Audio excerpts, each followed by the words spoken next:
The KCLY Locker Room Show has a special guest as Wyatt Hendrickson has joined us here on the Locker Room Show. And Wyatt, welcome to Clay Center first off. Thanks for being a part of the camp that you're getting set to go out into a gym full of young guys and gals that are very, very excited. There's a lot of energy in that room. Talk to us a little bit about the 2025 National Championship. I know you've done this 1,000 times over. It can't get too old talking about it, though, does it? No, it really doesn't. I mean, ever since the tournament, it was, I like to talk about right before the finals because that's when I get locked in. I get super focused, and so from when I was like locked in, ready to go, until like an hour after the match, it was just muscle memory. It was just going, and it was like after I won, it was like I didn't like black out, but I was just like, holy crap, like we set out for a goal 9 months ago. Here we are. We accomplished it.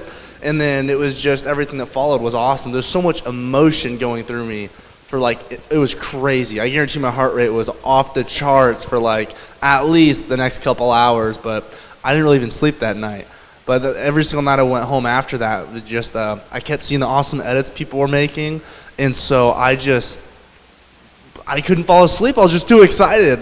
So I probably got the least amount of sleep I've gotten in the past couple of years, those days following. But the support from Kansas has been amazing, and that's why it's so important to me to come back and do camps like this, because I was once that kid who was there was an awesome person who dedicated their time to coming back and showing me something. And obviously there's some good technique I'm going to show today, but I just want to inspire these kids.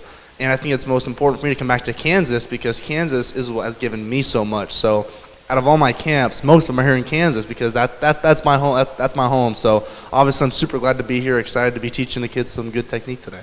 Sounds great. For our viewers and listeners that may not know the story, I don't know how you would not know the story of Wyatt Hendrickson.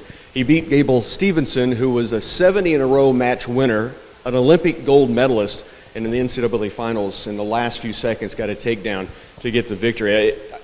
You got emotional, understandable. I think anyone that watches that video, I mean, I get a little jacked up and fired up when you watch that. From Newton, Kansas, two-time state champion. Talk a little bit about the state of Kansas. I know you said that's your home and you're wanting to give back, but what was it like in high school and then to make the decision to go to the U.S. Air Force and then eventually end up at Oklahoma State? Absolutely. So Coach Tommy Edgman was my high school coach, and he had a really big impact on me. He always believed in me.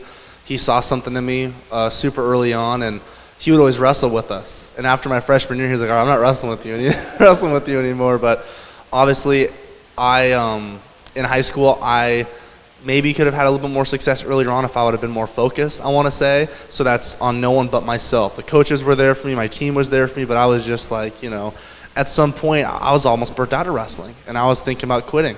But it was my family and the people in my corner that decided, or they were there for me when I needed their help to help me push forward and regain my love with wrestling. But obviously, I wanted to be a part of something bigger than myself, and I'm very patriotic. If you followed me ever since I was a kid, I always loved American flags. I'd always go wakeboarding and hold American flags. Awesome, fun stuff. And so I just felt like that was the right fit for me.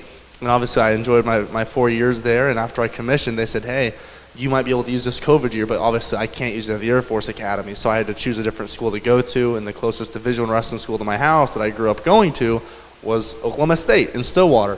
Obviously, Coach Taylor showed up there. He did a great job coaching me up this year. Wrestled with him a lot, but overall, it's been a big blessing. But I mean, like I said, Kansas is where I grew up. It's where I was born and raised, and all the connections I have, the people that have been there supporting me since I was 5-6 years old, they're from Kansas, So the graders, they've been great to me. They've coached me, and there's just so many coaches in Kansas that they reached out. I'm like, I want to come back and help you because you guys have helped me so much.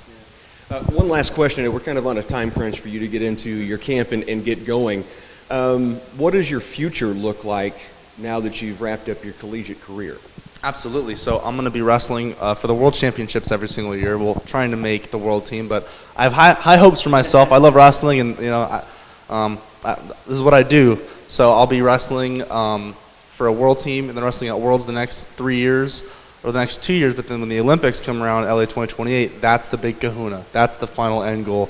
After that, I'll transition back into, and I am active duty right now. I'm in the WCAP program. It's the World Class Athlete program. So any of you out there that are super athletic, you want to, show the world your awesome skills, you can join the Air Force and join the WCAP program. They allow me to do that, which I'm very grateful for that. So shout out to them. They're the people that allowed me to wrestle that last year of college. So thank you very much.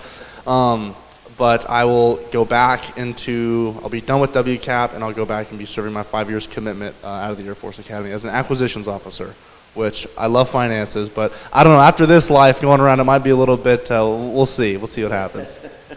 Well, thank you for your service and for making that choice, and for all that you're doing for the state of Kansas. And you got a group out there, the energy's high already, and after hearing you speak just a little bit, it's going to get higher and higher. Thanks so much for being a part of the KCLY Locker Room Show.